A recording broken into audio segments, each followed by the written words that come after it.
ખેડા તાલુકાના ગોબલજ તળાવમાં ગાબડું, ખેતરોમાં પાણી ફરી વળ્યા। ખેડા તાલુકાના ગોબલજ તળાવમાં મંગળવારે બપોરના 3 વાગ્યે ગાબડું પડતા તળાવના પાણી આજુબાજુના ખેતરોમાં ફરી વળ્યા હતા। સરપંચને જાણ થતાં જ તેઓ તુરંત જ સિંચાઈ વિભાગને જાણ કરતા અધિકારીઓ દોડી આવ્યા હતા અને ગાબડું પૂરવાની મથામણ શરૂ કરી હતી।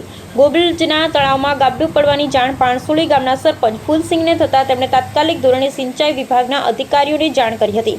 જોકે સિંચાઈ વિભાગ દ્વારા તાબડતોબ જેસીબી લાવી ગાબડું પૂરવામાં આવ્યું હતું। તળાવમાં ગાબડું પડતા ખેડૂતો ચિંતામાં મુકાયા હતા। તળાવમાં 10 થી 15 ફૂટ જેટલું ગાબડું પડતા પાણસોલી ગામની સીમના ખેતરોમાં પાણી ફરી વળ્યા હતા। ભારે વરસાદને પગલે ગોબલજ ગામનું 1000 વીઘાનું તળાવ ઓવરફ્લો થતાં મંગળવારે બપોરે એકાએક તળાવમાં ગાબડું પડ્યું હતું। જોકે તળાવમાંથી મોટી માત્રામાંથી પાણી ખેતરમાં ભરાઈ જાય એ પહેલા જ બારેજા સિંચાઈ વિભાગના અધિકારીઓ અને ગામના તલાટી તાત્કાલિક ધોરણે ઘટના સ્થળ પર દોડી આવ્યા અને જેસીબી મદદથી ગાબડું પૂરવામાં આવ્યું હતું।